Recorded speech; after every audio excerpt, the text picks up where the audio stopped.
So today, let's go ahead and touch on everything naval on both sides, Warden and Colonial, except for two specific items I will not touch on this video, and those two are the Barge and the Iron Ship.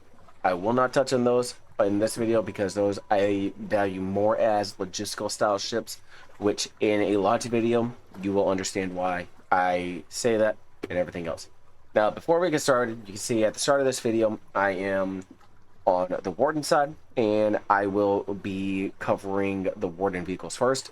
Then I will have the Colonial vehicle, the Colonial Warden ships first, then the Colonial ships as well. This video will have the small, medium, and large ships, the ones that are made either at the shipyard, the mass production facility, or the dry dock. So with that, let's go ahead and get right on into it. So the first one we're going to be covering is the Ronan Blackguard. Its cost is 100 refined materials.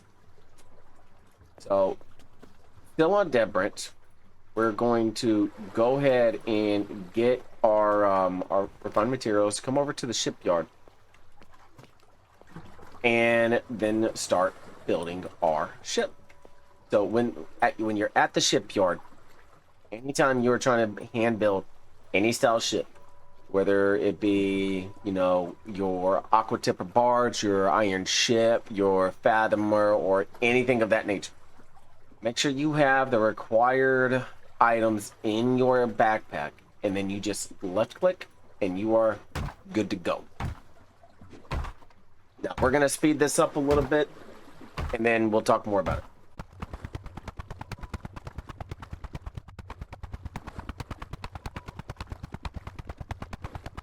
Now that this is completed, let's go ahead and take a look at everything there is.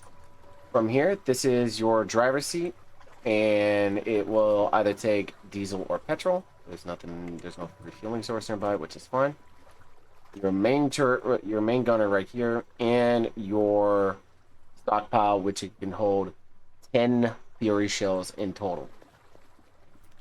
Now, with anything of the nature, you use your mouse wheel to scroll up or down. The minimum range is 15 meters and your max range is 40 meters. So not too bad for actually being able to utilize this for bombardment. And it can house one loaded, one reserved for a total of 2 at a time. And ensuring that you have your Fury shells kind of essentially quote unquote stockpiled, you should be good to go to start bombarding the shores. The next one we're going to talk about will be the Ronan Gunship. And before we talk about the Ronan Gunship, let's talk about how maneuverable this is. This actually has decent maneuverability, and your driver will be on your right hand side right here. Your spotter will be on the left hand side, and your spotter can see in total about a good 230-ish meters, so not too bad. Let's go ahead and put this in the seaport, and then we will talk about the Ronan, the other gunship, the Ronan Blackguard. Ronan Blackguard. Okay, so I misspoke on what it is. This is the 74B1 Ronan Gunship, which costs a total of 140 refined materials. The one that we just covered is the 81 Foxtrot-Foxtrot Ronan Blackguard. So let's go ahead and get this built up.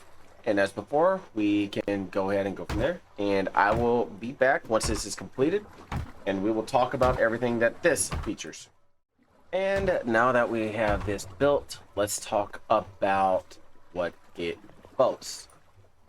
It has a front turret gunner, a rear turret gunner, the driver's seat right here. You have your spotter and your cannoneer in the middle. Your spotter has a range of 223-ish meters. Your cannoneer is able to fire the different style mortars. This is for your two slotted, your two slots for your front and rear mounted weapon style gun, such as your mounted foe breakers or any type of 20 mil or any machine gun that you can mount on there. Very, very useful when you're going up against any enemy boats or anything of that nature, to have anything that deals sort of any type of HE damage or can even penetrate. Now, your armament is 100 of the following. You have a explosive shells, shrapnel shells, and incendiary mortar shells, along with 30 flare mortar shells. And your driver is right here. Now, the Warden gunboat is a little faster than the Colonial at the current time of recording this, and I don't want to hear, you know, Colonial bias on this, because this was 100% confirmed and said on a previous dev stream. The devs said, and I quote, "We don't want the Warden gunboat to be as good as the Colonial." That was their exact wording. Now, when we go ahead and submit this, we will talk about the next one, the Rinnspeir. Okay, your Rinnspeir Ornitier class gunship coming in at 90 times 5 BMETs. Let's go ahead and understand the total cost. So the total cost is not just 95 hits of it and it'll consume. You actually need close to about 500 BMETs in total, which this is why I am glad I am on Dev Branch, so that I have access to a magic box. And we can go from here. Now, when we return from hammering this out, we'll talk about everything that it needs to go through. So we will be back.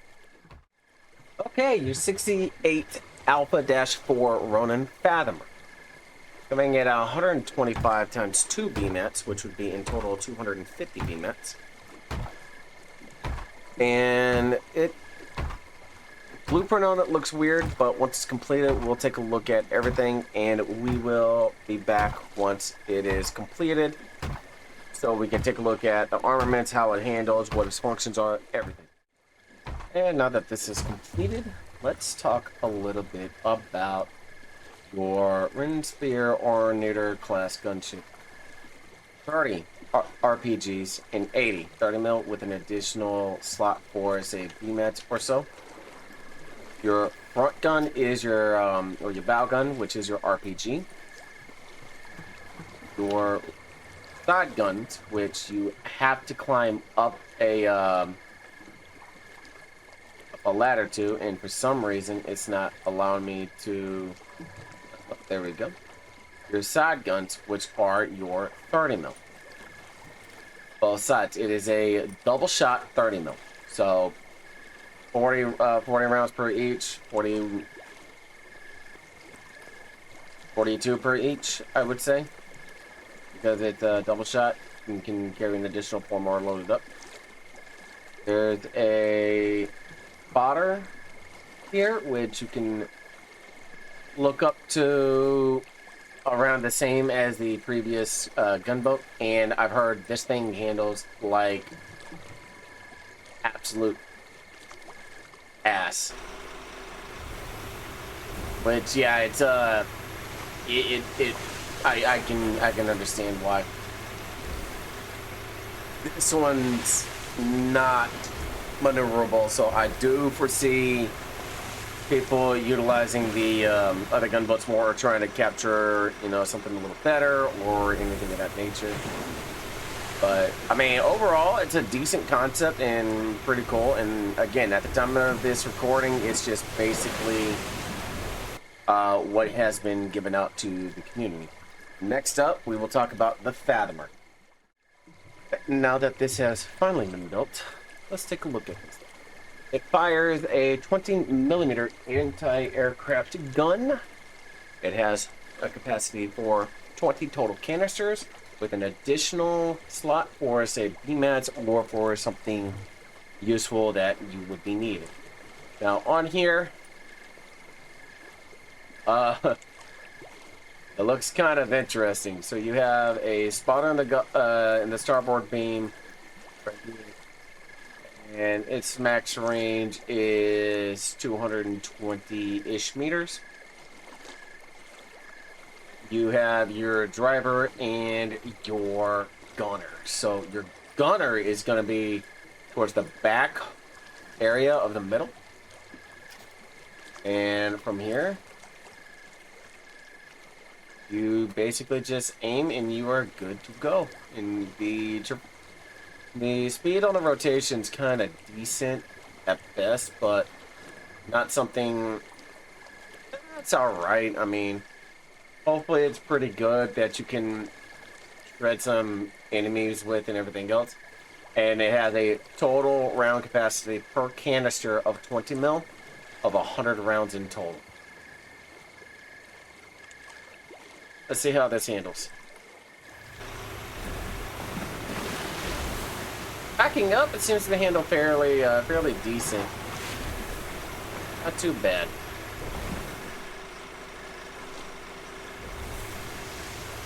And going forward, it's I. Or shipyard foam or seaport foam. And I think that is it for the Warden ships that you can build inside of the seaport. Again, I'm not going to cover this one or this one right now. I will later in the video.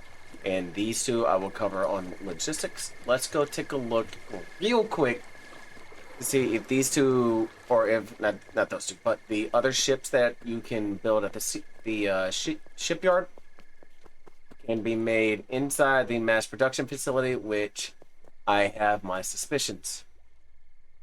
And you can see this super heavy just chilling right here.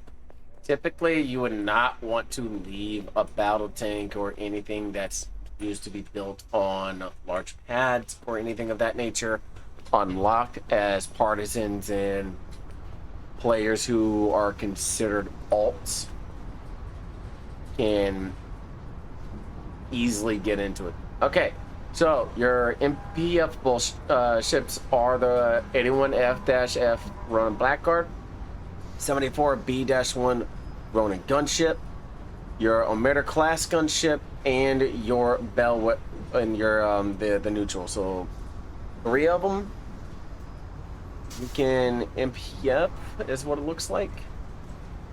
Now all 4 ships, so 1, 2, 3, and 4, you can MPF, and yeah, from there it's pretty simple. You get the BMATs that you need, or the amount of RMATs that are required, and minimum of what, 2 or 3.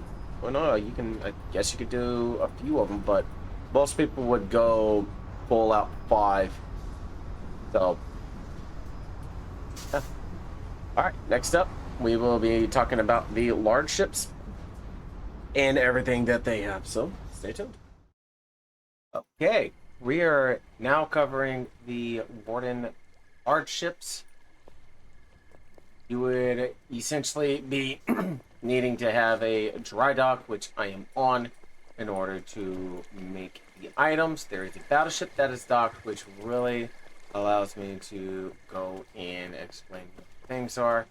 So here at the dry dock, you have the Longhook, the bowhead, and the Bluefin, much like the Colonial dry dock has. They all still require the same amount. However, excuse me, the difference within the Colonial and the Wardens is the knocking. It is a very small sub. It's very nimble. It's able to go up rivers. With these, typically a crew of 6 can cause a lot of devastation. Maximum amount of torpedoes is 5. It has a front ballast, mid ballast, and a rear ballast, as well as a sonar area, an engineer, and a helmsman, and a dive master. So pretty much it. There's a 40 mil turret on there as well that deals explosive damage, and the main torpedoes can cause large holes. The Callahan Battleship, which is right here. The knock gauge cost is 15 naval hull segments and 15 naval shell platings. The Black Steel, which is the light frigate. It has a 120 millimeter gun, 3 of them, mind you. I think at least 2 68 millimeter guns on it. A depth charge known as an EV charge, and a 12-7 gun on it. Similar to the Destroyer, it has a sonar room, it has the engine room, a stockpile for people setting their spawns, as well as a weapon area for the shells. It also has a sonar area to include the helmsman and the driver. It's cost 12 naval hull segments and 12 naval ship platings. The Callahan Battleship. Its cost is 20 naval hull segments, 20 naval shell plating, and 4 turbine components. I forgot to mention 6 hours for the submarine, 10 hours for the battleship, and 6 hours for the frigate. So here on the battleship itself, once I can climb up. Oh, I did not want to raise the ramp. You can see here, this is the machine gun over on the starboard side. You have a dual 150 guns on the front, middle, and rear of the ship. On top of that, it's got a double AA mortar system. This is the cannoneer in here. This is the inventory space where you would get your kit and everything in the bottom at the back, as well as your engine room, your ammo room, your front gun right here. You have your spotter on the left side of it, or the port side or starboard. The port side. On here you have the port 12-7 gunner. Down below, where you would have your 120 guns on both sides. And like I said, it boasts 3 dual 150 guns. Very strong, very cool to see. Legitimate naval battles happen whenever they happen. And yeah. So I know it's kind of weird seeing me over on the blue side, but I'm only on here to take a look at stuff and to showcase the ships and the vehicles. That's about it.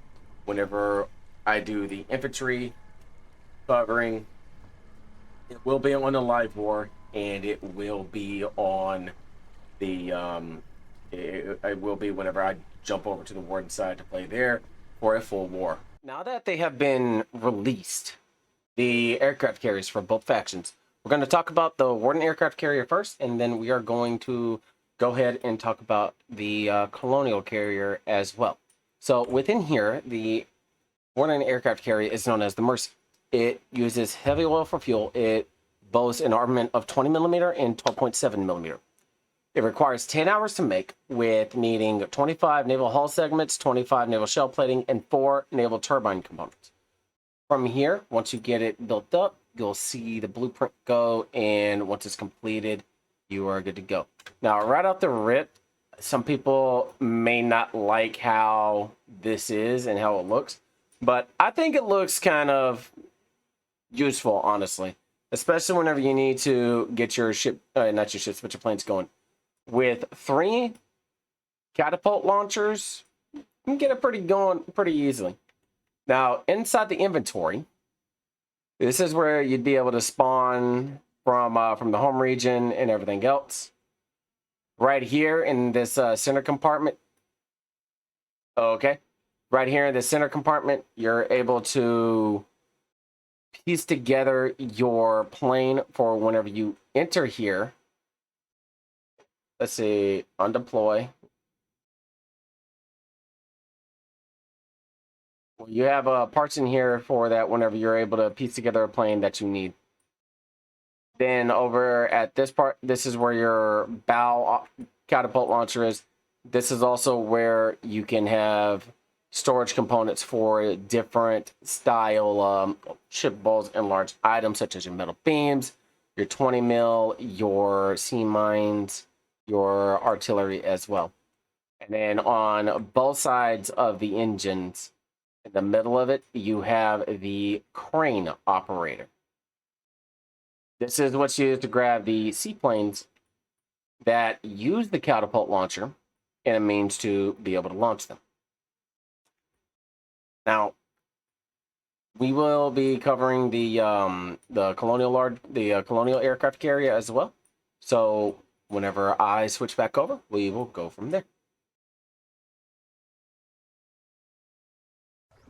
Now that we've gotten the Warden side out of the way, let's talk about the Colonial side.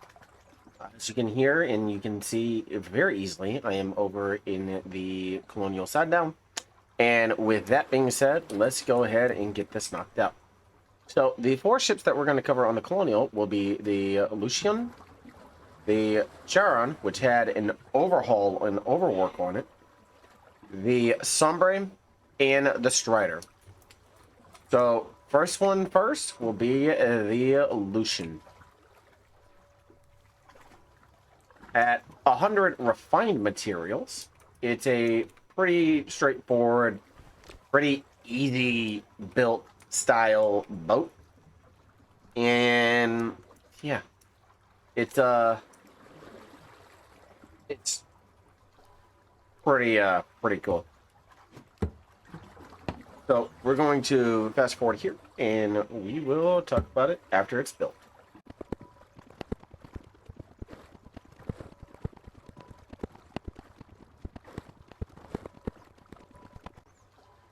Okay, now that we have this built up, let's talk about a little bit about the armament and everything else that it has. So it fires the shatter missile, which deals with destruction. Max range is 50, minimum range is 25, and unlike the other style rocket artillery and siegeable equipment, you can actually rotate this 360 degrees. It wants to allow me to get through. It has a inventory where you can carry up an additional 100 BMATs with you. A spotter side on the right where its max range on being able to spot is around 230-ish meters, depending if you know how to work the angle right. You can take diesel or petrol, and let's see how it handles.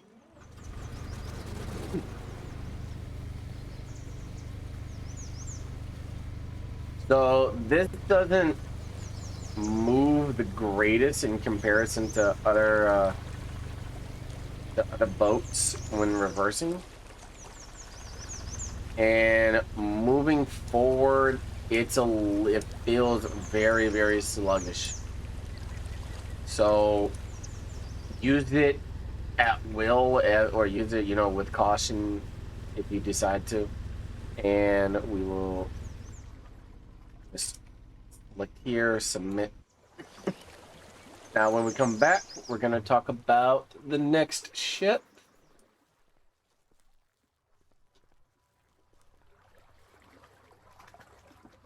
The Charon. Charon. And now that this is hammered out, the cost for this is 140 refined materials. And as you can see right off the rip, you can tell the difference between the Lucian and the Charon. Now, I'm going to go ahead and state this. This was not the original overview and the original look of what the Charon looked like. Basically, this was exposed. It was an open top mortar. You have your driver here. You have your spotter here. Spotter can see out to around 220 meters, depending on how you can get it. Your cannoneer, which is also your mortars, your capability to fire a mortar, you have your passenger, which is missing a mounted weapon, and your back part, which is also a mounted weapon. In total, you can fire 100 of the following. 100 H. You can hold and fire the following: 100 HE mortar shells, 100 shrapnel shells, 100 incendiary mortar shells, and 30 flare mortars. For the longest time, Colonials have been asking for a closed top ship, and we finally got it. Not to say that the driver and still can't get decrewed out of it, and that the gunners can't be decrewed out of it. Similar to the Warden gunboat, all three of those positions are exposed. The only area that is not exposed is your gunner, because they are actually inside here. One thing I did not go and take a look at was the commercial area. So it can effectively turn almost full 120 degrees, and its max range is 100 meters.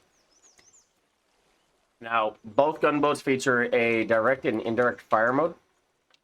You see Shift F, you press it, and it will essentially fire close to about right here. And it will fire the mortars that are essentially loaded in at the time. That's for both style mortar gunboats.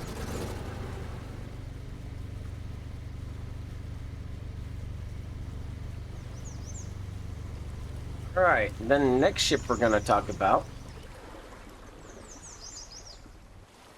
that can be made at, or handmade at the seaport, is a much cheaper costing ship, and it will be the Sombre at 200 VMAX. So once this is finished, I will talk about it. Okay, now that the Sombre is done, it essentially looks like a jet ski with a freaking AA gun. It's actually really fun to use. On Dead Branch, I've been testing and looking at stuff on the Colonial side more than the Warden side, because I vastly play Colonial a hell of a lot more than Warden.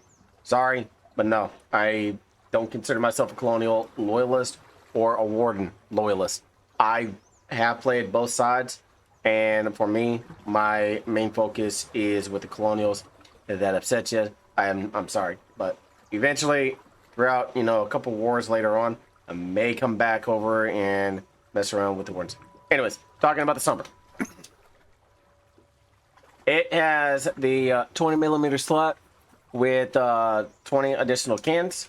There are only two areas, a driver and a gunner. Driver on the left side and gunner on the right.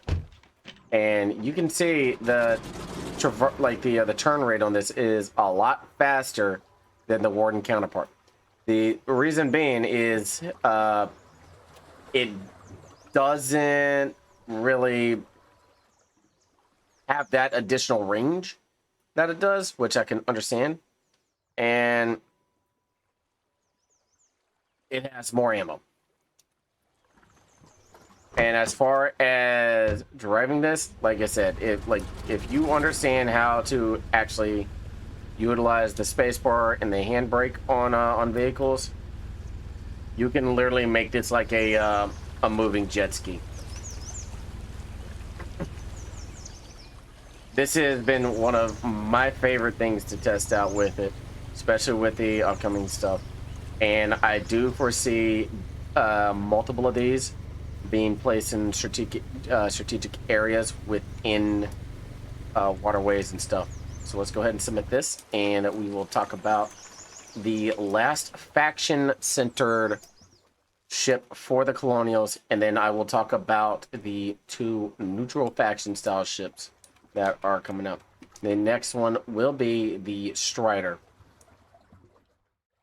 Okay, let's talk about the medium boat that has quite the armament capabilities for the Colonials, which honestly is well worth it. The Strider. It has a 40 millimeter front gun with a rotational, decent rotational speed and a decent rotational azimuth on it. It can fire. It can hold up to 30 rounds of 40 millimeter. The stern or like rear gun, which is a triple shot 30 mil. A little slower on rotation, but that's fine. And it is essentially almost at 360 degree. Its endpoints are right here and right here. Its max range is 35 meters. And last but not least, the two 12.7 millimeter machine guns on the sides, effectively providing infantry support. Your spotter is on the right hand side. Its max range is around 215 to 220 meters. Driver's on the left. And I honestly am very glad that they finally gave us, or gave the Colonials a second version of a boat. And it also seems like it's more of a balancing nature for different things. Now, I wish they would have given like horns and stuff to the gunboats and the siege boats and stuff, but hey, we get what we get. Now, driving this thing, it's basically like driving a freaking tank. It has two turrets on it, so effectively being that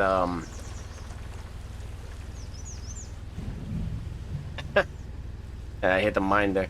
Effectively, it is essentially that style of fighting that they kind of envision. And let's go ahead and get this repaired, and then, or see how much damage that did. So 33% damage. Not bad. Not bad at all. And if it tells me that I got to repair the armor, I'm going to back this up, because there's two other ships that I want to talk about.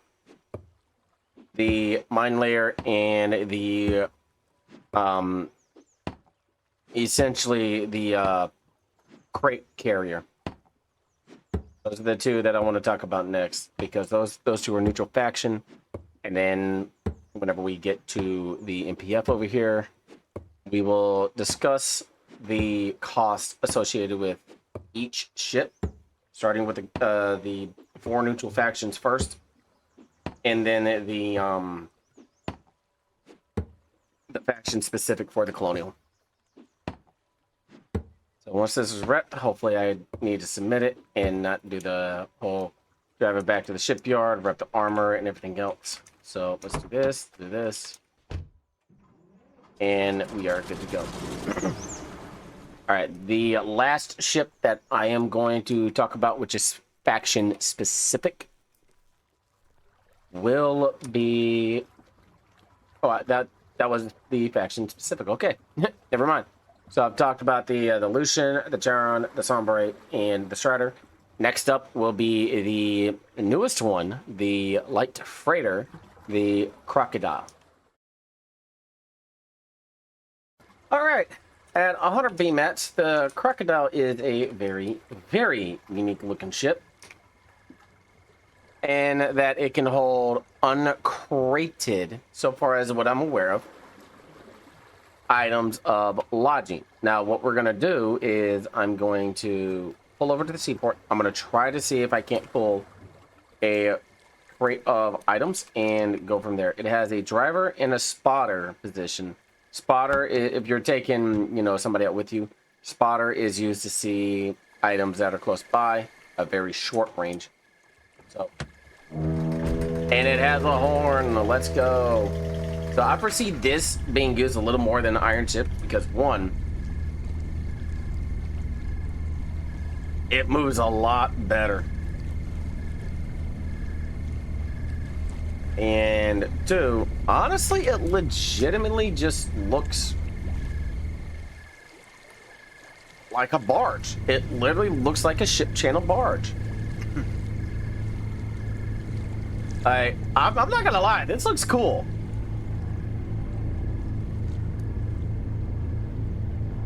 This is going, oh, and it's got some speed to it too. And the turn rate's pretty good too, so not bad for a larger ship. All right, let's take a look at something. So we have crate of 10. And you can pull it. There's also an area for an inventory too. So if I needed to, I could pull the items as such. Let's just go ahead and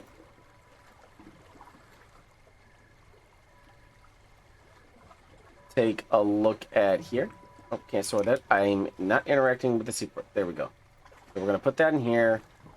And right here, you can see the inventory. I'm going to pull a singular crate. It's going to go into this left slot. And it does not stack on. However, if I was to pull the maintenance supplies, it would stack up like such. I'm going to submit this back. And like I said, this is pretty cool. This will make moving a medium amount of mass quantities from area to area. Let's say I wanted to move stuff up from the seaport over to Bakke, from Bakke Ridge over to the seaport in Petridia.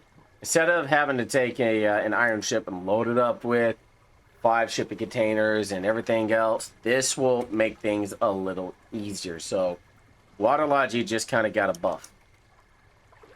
Next up, let's talk about the sea mine layer. Now, I can tell you it will draw, like you can carry 2 specific style of sea mines. However, there's an additional function that a lot of people are missing. So let me grab 150 BMAT and get this built up, and we will be back once this is completed, whenever the game wants to actually register that I'm actually hitting the blueprint or not. Cool, thank you.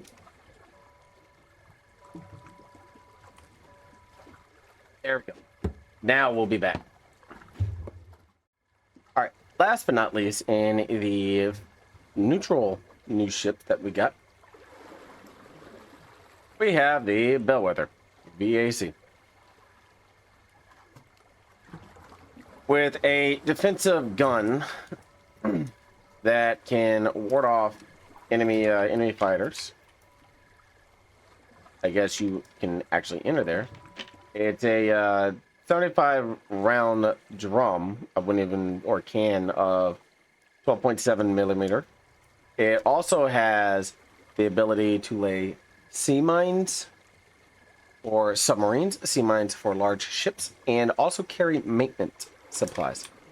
So here's the thing that's unique about this before we get in there. Is there a spotter?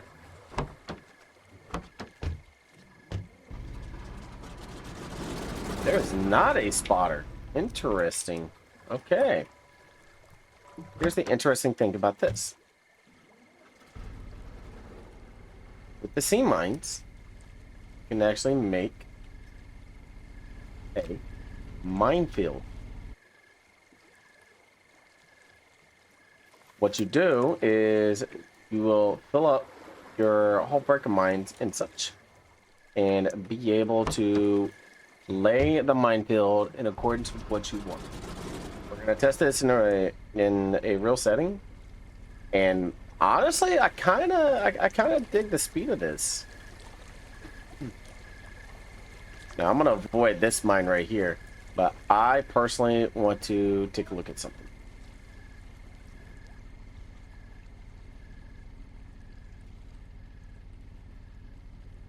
Let's head over here to the seaport. Let's interact with the magic box to try to get our mines real quick.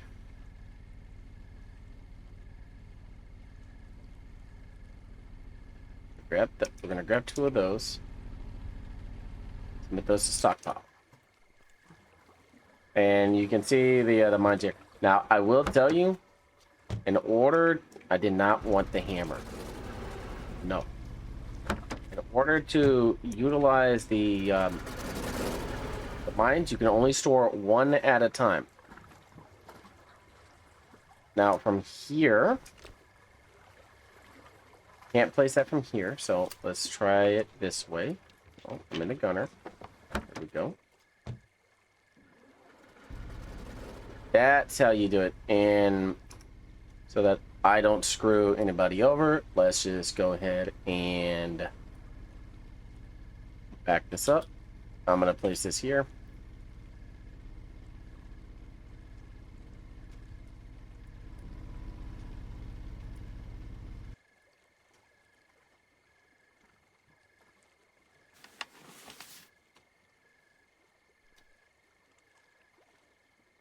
Must equip build tool.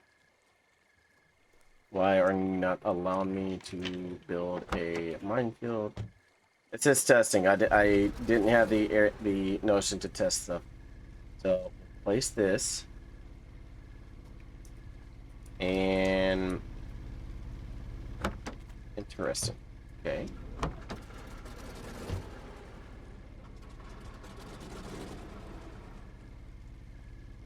What if we went and stretched all the way to here?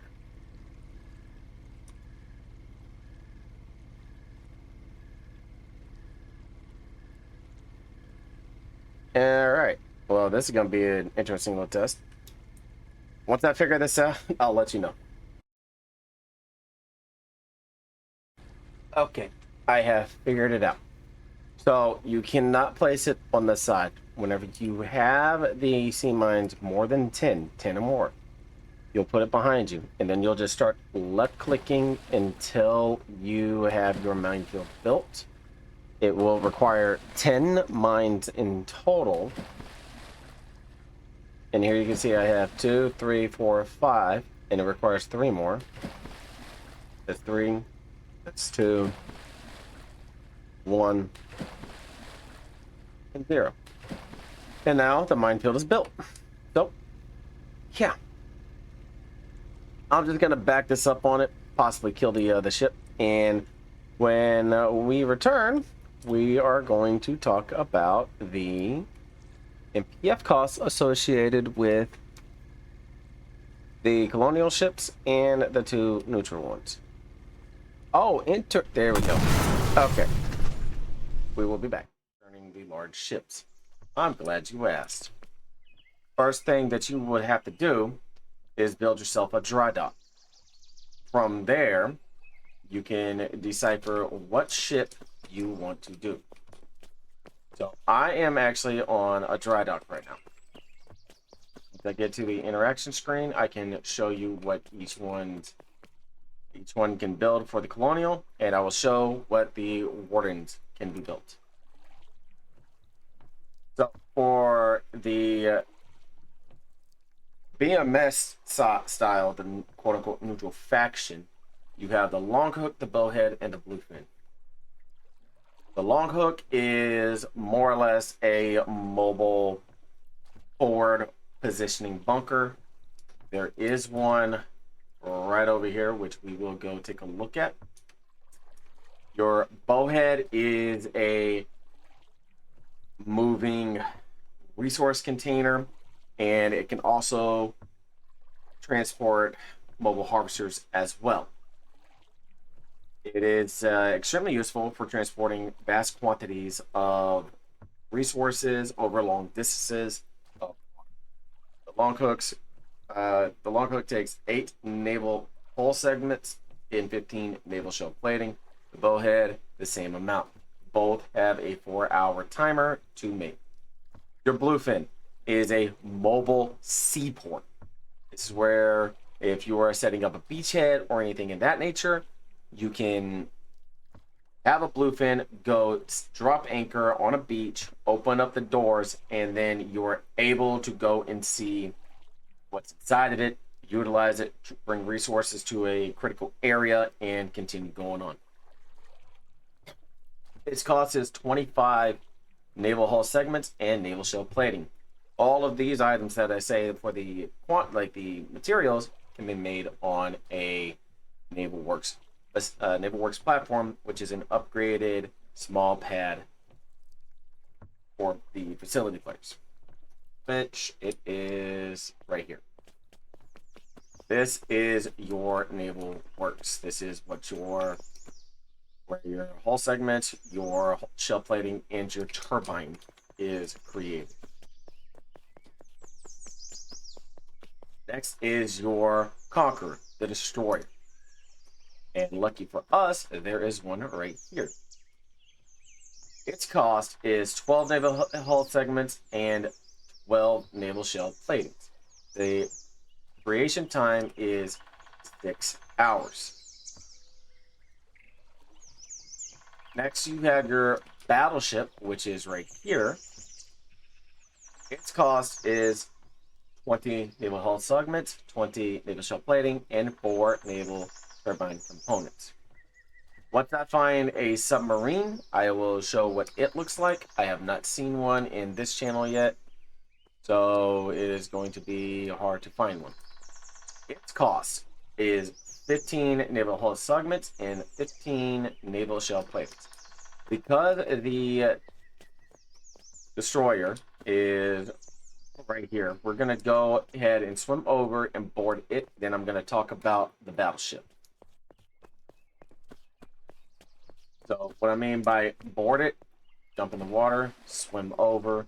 If you're ever in the water and you are near a large ship, you will see an indicator down at the bottom left where it says to press E to climb aboard. Once you press E, you are good to go. From here, there's a couple areas to where you can take a look from and interact. You have your spotter position, which can take a look all the way up to 230 meters max range. Okay. And I am not hopping in the driver. This is your midships position. Your forward 120 gun fires 2 shells at the same time. The ship is anchored, so I cannot get inside the ship, which I don't blame them for doing. You have a shell compartment down here for your shells for 120, 150 steam mines, depth charges, and metal beams. You can also see the stockpile here. The crates and submit them here as well. General rule of thumb when underneath, right shoulder to right wall. Next, you have your engine. Left engine, right engine. You need a wrench to interact with it. And just how you would decouple a rail car, you crouch and you interact with whichever one that the midship is telling you. The drive would tell you, i.e. left engine reverse, right engine reverse. Both forward. Left engine forward, right engine reverse. Next, you have your back 120 gun. To include your stockpile and a spawn point for the ship.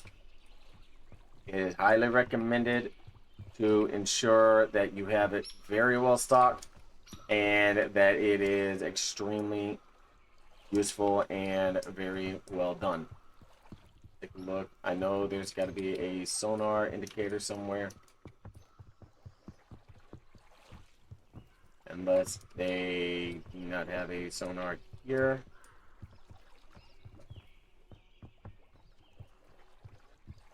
But we'll just continue navigating the ship. The 2 areas right here are your depth charge launchers. These are what provide offense for a defensive measure against submarines. Here is where your sonar is, up at the top. It will provide a 3D plane on the water. Whenever you are in the 3D plane, you zoom out and you can do either a short or a wide ping, depending on what the commander or the the helmsman, if you will, is asking for. Same thing applies in the submarine, the aircraft carrier, which I will cover whenever it is available, and the battleship.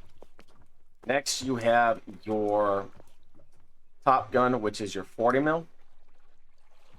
Secondary top gun, which is a 12-7. You have two 12-7 guns on the side and a 40 mil gun towards the front. That is generally in it for the destroyer. Now let's go to the behemoth, the battleship.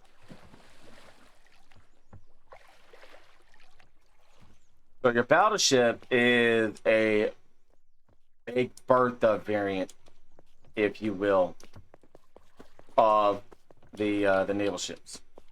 It boasts two triple barrel 150 guns.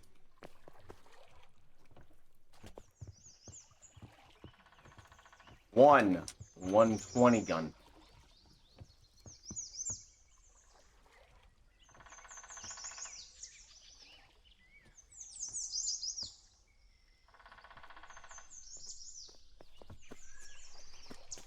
Double 12.7 machine guns. And double 40 millimeter cannons. You'll notice that there's this right here on both ships.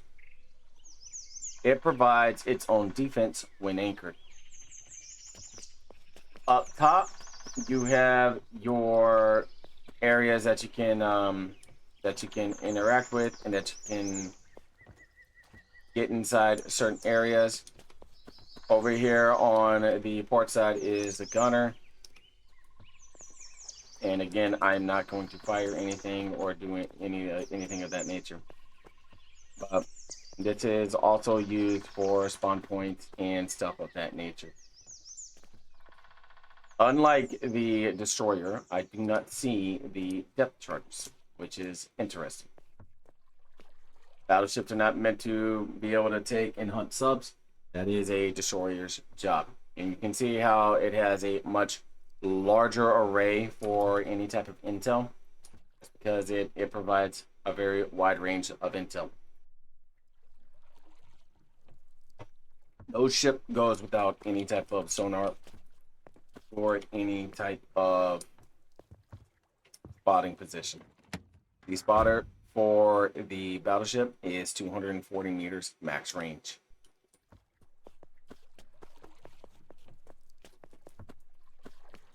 And I'm almost certain that there's a sonar or something underneath as well.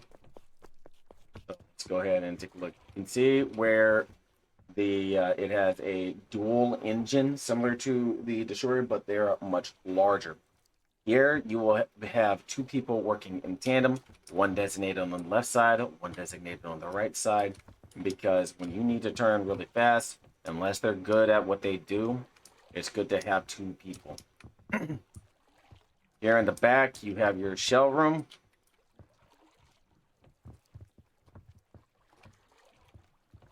And I'm going to open bulkhead. I'm not seeing the sonar area unless it's somewhere else. Up in the front, you have your stockpile.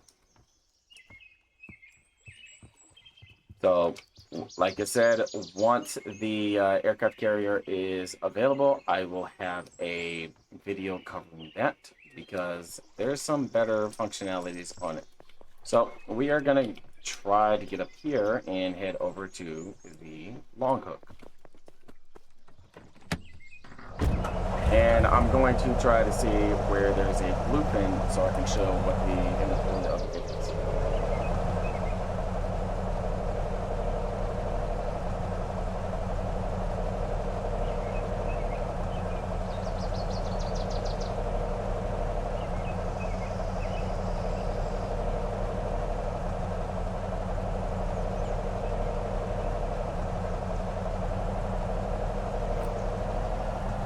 And I'm lucky that there is a Longhook on the beach with the ramp down, so I can easily show this ship. Like, I like being with people who do operations because they typically have enough items to be able to do a successful invasion. Also, longhooks are used for defensive measures as well against ships, and to have that first type of response, because when it is anchored, people can spawn on it and go from there. So here you have the driver position at the very front, and down below you have the engine room.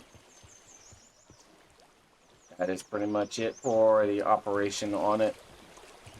There's no sonar, there's no other defensive capabilities. But here, this is where you will have the stockpile of everything and where you can actually access the inventory. Now, up at the top, you can build these landing crafts called the interceptors.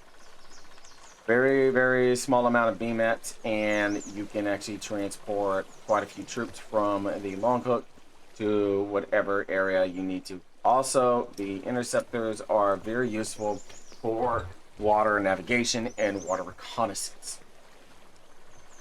So once I find a Bluefin, I will be over there and we will cover it.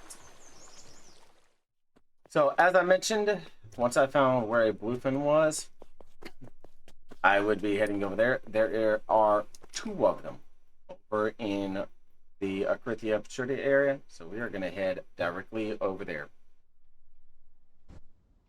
So as I said, this is basically me kind of going over things. We're going to instantly head over to the seaport area so we can see the Bluefin and its capabilities. And look, somebody got a plane stuck. Double check the map of where I'm going. And look, here is your Bluefin. As I said, it is essentially a mobile seaport, and right next to it is a submarine. So it's a 2-for-1. This is, it looks like it's been hit pretty hard by enemy subs and enemy ships and everything else, because some people just want to inflate their ego and not go through on everything else.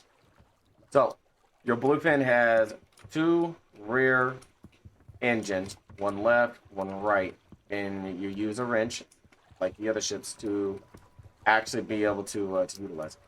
Now for the inventory, as I said, it is exactly like a seaport. It's a mobile seaport, which means you have these in crates instead of loose items like a bunker base. Up at the top, you can see the crane to be able to grab stuff from the shore packaged and drop it into the actual stockpile. Even further up at the top, this is where your operations would be. Here you can raise anchor. There's a defensive battery here, as well as the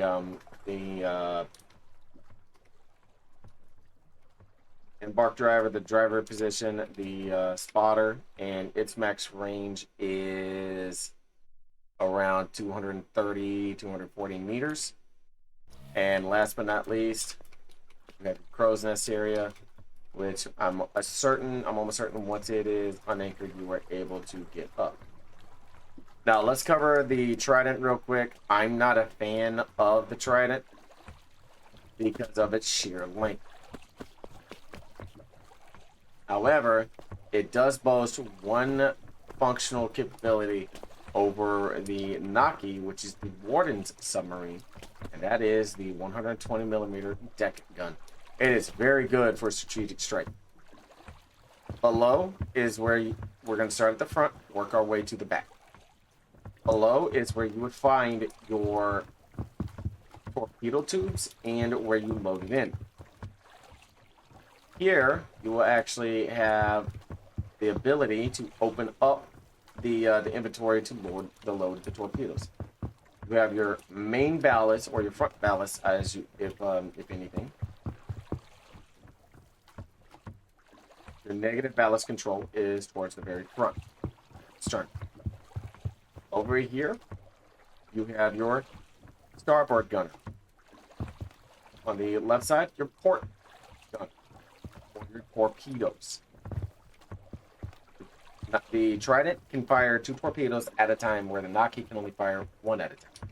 For your inventory, this is where you would have the stockpile of your 120, for some reason for 150, sea mines, depth charges, and metal beams. Metal beams are essential for repairing large holes. Moving on, you have your driver. Over here behind the driver, you have your sonar. Next over here, or behind the driver to the left, you have your sonar, and you have your diving officer. There's also a ballast right here as well, your main control ballast, which, if I'm not mistaken, is used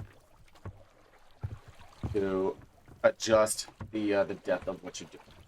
And in the rear, you have your safety ballast and your 2 engines. The deck gun can be embarked for a very, very useful tactic, and it can be operated right here, in and ear, right ahead of the driver. I personally like this because it's very memey to use, especially when you're coming up towards an enemy relic or enemy forward position, and you just shell the ever-living crap out of them.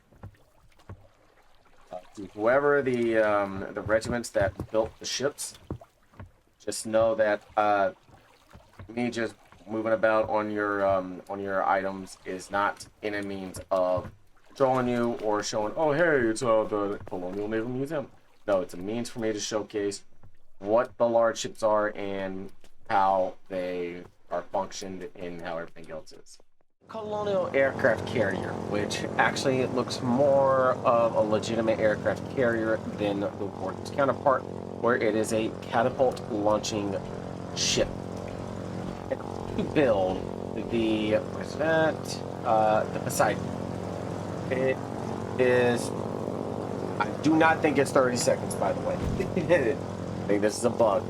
It's more than likely in line with the same amount of time as the rest would be. It's just where it shows 30 seconds. I'm more than likely going to say it's on par with the amount of time it takes for the Warden aircraft carrier. In fact, I am going to read this verbatim off of the wiki as well as what's on here.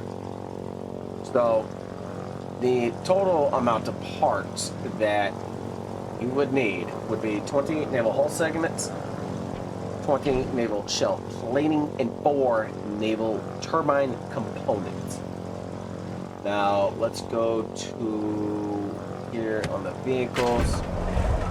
Oh, they actually updated the wiki, and I like that. Come on. The aircraft carrier. Poseidon.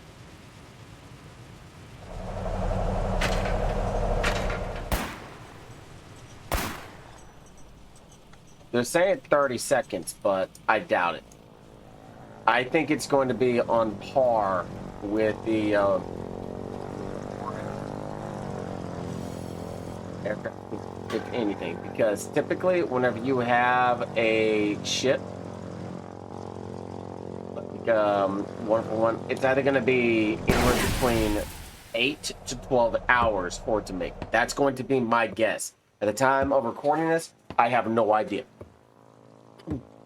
So let's go ahead and take a look at the armaments. You have 1, 2, 3, 4 12-7 guns, your engine, and where you would assemble your plane at. This is what lowers and raises the deck in order to essentially get your plane. So if you had, for example, if you wanted to pull a plane, you would select here, this the second or third, yeah, the second item, select the plane that you wanted to pull. So we'll say the Blind Silk. You would need one small aircraft engine and 5 small colonial parts. Next, you have your storage parts right here for your ammo and such. And then further up, you have your inventory for your spawn and everything else, so that you can actually spawn from here and be able to help in the fight. Now, within it, see if there's any style defenses going on, such as depth charges. I'm not seeing depth charges, and I do not see the there's the AI. That's the AI component on it as well. So from here, we are going to go to an aircraft field, and I'm going to talk about the Colonial aircraft, the aircrafts and the aircraft pieces. Sorry, my mind blinked there for a second. So once we get over down here between Clinkhoffer and Breakwater at this airfield, and this is what it looks like. I had to actually remove all my mods, all of the mods that I used in Foxhole, in order to have the map work correctly and to see what this is. I don't heavily mod my game, but I figured I'd let you know that. As you see how the airfield layout is, you got your taxiway and your runway. You also have your aircraft hangar, your aircraft depot, and your aircraft runway. This is what it looks like for the Colonials, which would be green. And for the Wardens, if we had intel over here, we would be able to see everything intel. So we are going to head down south and take a look at what's required for each, as well as the cost associated. If I'm not mistaken, there is a large pad there that can. So with that, I don't mind. They're giving about. So with that, we'll be back up. Your mass production facility costs associated with the ships are as follow. Your crate of 3, which they are all crate of 3s. For your Lucian is 300 refined materials. You can do this with the Charon at 420. Your Krokodile is 300 per crate. Your Sombre is 600 per crate. Essentially, you would need 2100 BMATs in total. Your Strider is 1500 per crate. That's 300 times 5, 1500. And your Bellweather is 450 per crate. As I said, I'm not going to touch on the Iron Ship or the Aqua Tipper barge, because those I view as lodging specific style videos and everything else. Now, if you appreciated this, I would appreciate the that thumbs up. If you didn't like it, hit the thumbs down. Either way, if you could do me a solid, hit that subscribe button, as it would help out the channel immensely. And I will catch y'all on the next one, where we go in depth on whatever we're going to talk about, because at this juncture, I don't know. No, more than likely, the next video that I cover will actually be role specific, and you will know once it's uploaded. So until then, take care.